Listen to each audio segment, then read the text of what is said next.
Bienvenue sur Double Slash, le podcast dédié aux outils et aux techniques pour le développement web. Donc, vous êtes sur le premier épisode de ce podcast et nous sommes deux pour le présenter. Alors, pourquoi ce podcast? Tout simplement, comme beaucoup de gens, on était en période de confinement, on savait pas trop quoi faire, malgré qu'on ait quand même un petit peu de travail. Mais c'est vrai que tout ce que ça nous enlève au niveau sortie à l'extérieur, activités sportives, etc., on avait un petit peu de temps à perdre. Et donc avec Alex, on se connaît depuis un petit moment, et puis tous les deux, on avait un peu cette idée de faire un petit podcast pour parler un peu de notre passion, le développement web. Et on s'est envoyé des messages tout simplement, et puis on s'est rendu compte qu'on avait envie tous les deux de le faire. Et on a profité cette période de confinement pour se lancer. Donc voilà. Et Alex, je vais te laisser te présenter pour parler un peu de toi. Bonjour à tous, moi je m'appelle Alex. On va dire moi j'ai la double casquette, j'ai la chance de faire, 4 mois du ski dans l'année et le restant où, je fais que du dev. Donc, dans le podcast on ne parlera pas de ski, C'est même si, je dommage. suis gros fan de ski. Mais plus, ma deuxième passion, enfin ma passion aussi qui est mon job, sur, les 8 mois de l'année où on fait, du dev. Alors, moi je suis plus full stack même si, on va dire depuis ces dernières années, je me suis plus concentré sur le front parce que, la technologie JS, devant, derrière, c'est un peu la même chose. J'ai toujours l'habitude de dire que front is the new back. Un petit background, moi je viens de l'univers plutôt, Ruby, enfin déjà non, je suis Stapsien, je viens pas du tout, du monde du dev. J'ai toujours codé, à côté. J'ai vendu mon premier site internet, quand j'avais 20 ans, c'était pour une agence de voyage et puis, au fur et à mesure, c'était on va dire pocket money au départ et puis après je me suis vraiment consacré et je suis monté, en compétences.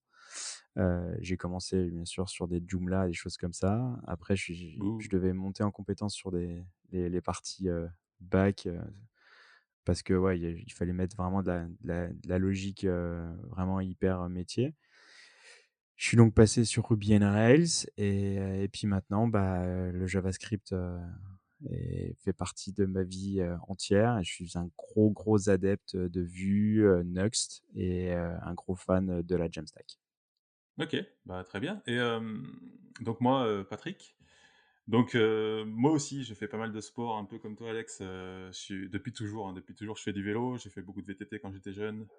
J'ai travaillé dans le vélo pendant pas mal d'années dans un magasin de vélos. Je vendais des vélos, je réparais des vélos pendant à peu près une dizaine d'années, jusqu'au jour où le web est arrivé. J'ai découvert ça via le site e-commerce du magasin. Et puis petit à petit, j'ai mis les mains dedans. Et puis voilà, ça fait à peu près une quinzaine d'années. Donc on peut dire que ça fait à peu près 15 ans que je suis développeur. J'ai complètement muté en tant que développeur. Donc aujourd'hui, il y a pas mal de gens qui font des transitions professionnelles, qui font des formations pour devenir développeur. Moi, je l'ai fait il y a 15 ans, donc c'est un petit peu différent. On n'avait pas toutes ces formations disponibles, donc j'achetais des livres. Oui, oui, j'achetais des livres en papier. Et puis, j'apprenais à développer. Donc, voilà, 15 ans d'expérience, ça veut dire que, il y a 15 ans, on faisait tout, du back, du front, on faisait du CSS, du PHP, de MySQL, etc. Donc, on peut dire que je suis full stack depuis 15 ans. Et depuis quelques années, en fait, j'ai découvert le monde JavaScript via une formation avec Christophe Porteneuve. Donc, j'avais appris à utiliser Backbone JS, etc. Et puis là, je me suis dit, il y a un truc, ça me plaît vraiment. Et, et du coup, j'ai continué là-dedans. J'ai commencé à faire des petites apps, tout ça, pour les entreprises avec qui je travaillais. Enfin, pour qui je travaillais, puisque j'étais salarié avant. Et petit à petit, j'ai progressé. J'ai fait du Node. Et puis React est arrivé. Je me suis dit, React, c'est quand même pas mal. À l'époque, c'était beaucoup controversé par rapport à JSX, le fait de mélanger le code HTML, tout ça, machin. Mais moi, ça me plaisait, j'ai commencé à faire du React. En plus, il y avait un côté React qui était très intéressant, c'était le server-side rendering qui était dispo que pour React. Angular à l'époque le faisait pas. Et puis, je me disais, mais c'est ça en fait, c'est ça le truc il faut un système de web app avec du rendu serveur pour le SEO. Et voilà, j'ai commencé à mettre vraiment les mains dedans, à me spécialiser. Donc aujourd'hui, je suis développeur JavaScript, spécialisé en React. Je fais du Gatsby en statique. Donc comme toi, Alex, je suis aussi fan de Jamstack.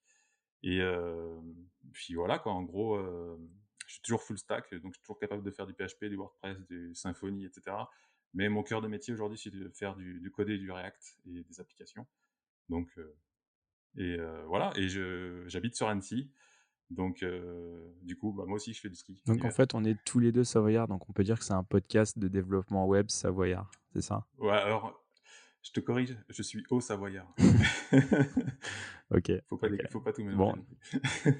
faut pas tout mélanger, c'est pas faux, c'est pas faux. Après, sur l'envie de ce podcast aussi, bah, c'est de parler de tous les outils modernes, qu'on utilise, au quotidien, d'échanger, de découvrir, des nouveaux services, des nouvelles librairies qui nous facilitent la vie, qui amènent, de la valeur finale sur un produit, sur une expérience utilisateur, une expérience développeur. Mmh. Et donc l'idée, c'est aussi de partager un peu, bah, toute notre veille, qu'on va faire en fait au quotidien, mais aussi, des invités. Des invités, ouais, ouais, des invités, c'est intéressant souvent de partager, l'expérience de certains invités. Donc ouais, on va essayer d'avoir le plus d'invités possible. Chaque fois, ce sera un invité par épisode, mais voilà, avec un thème, et puis on développera autour de ça. Donc il y aura différents thèmes, hein. On n'est pas, alors l'avantage, c'est qu'on est indépendants tous les 2, et du coup, ça nous oblige à être, très polyvalents. Donc on n'est pas non plus des purs devs, concentrés, à habiter dans une grotte et à jamais sortir de chez nous. Donc on est assez ouvert à beaucoup Mais de c'est faire. fini ce Ouais, cliché ça, c'est fini. ah non, Les non, c'est pas fini, les j'en les connais plein, devs modernes ne sont plus comme ça. j'en connais plein. Mais il y en a encore, c'est vrai, c'est vrai. Voilà, donc enfin pour ma part, en tout cas, moi je suis très intéressé par tout ce qui est, éco-conception, accessibilité, enfin tout ce qui est vraiment, l'univers du web en général, pas que le code. Mais bon, souvent ça représente quand même, ça se recentre un peu au niveau du code, mais voilà, il y aura différents sujets, et puis des petits débats aussi, Et ouais, carrément, carrément, les controverses, les controverses. les guerres de clochers, Mmh. mais je pense que si c'est intéressant d'aller explorer tout l'univers, périphérique, du dev. Je pense aussi, aux designers. C'est toujours compliqué d'échanger, bah, comment on peut faire Aïe, aïe, pour aïe. améliorer ça? Toutes les Les personnes, qui clients, gravitent aussi, les clients, bien sûr. la communication Les avec les clients. marketeurs, Ouais, ah non, mais ça c'est à part. voilà, comment tu fais? Et donc, en tout cas, c'est des moments où, on ira peut-être chercher des intervenants extérieurs qui nous apporteront, leur point de vue, des invités, on posera des questions, on échangera. Et je pense aussi, ça peut être intéressant si, bah, vous avez des questions, bah, vous pouvez directement, nous les envoyer et échanger, sur des sujets que vous avez envie d'écouter, ou peut-être que nous, on connaît déjà et on pourrait partager notre expérience sur des sujets. Mmh. Bah, on reste complètement à l'écoute. Ouais, même si vous souhaitez même, faire partie des invités pour, débattre avec nous sur un sujet donné, bah, vous êtes le Bienvenue, bienvenu, hein. On a pas mal de débats, carrément. en tête.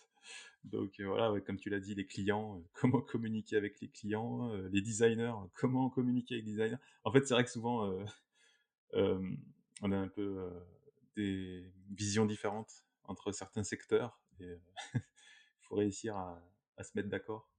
Donc c'est jamais évident. Ah, mais donc la communication est toujours intéressante, et Ouais, le combat, ou enfin, du moins l'échange et le partage d'idées est toujours enrichissant, carrément. voilà. Retrouvez Double Slash sur vos plateformes de podcast préférées et sur le site internet du podcast www.slash-podcast.fr. Sur le site, vous allez retrouver tous les liens de l'épisode, les références évoquées durant l'émission. À bientôt.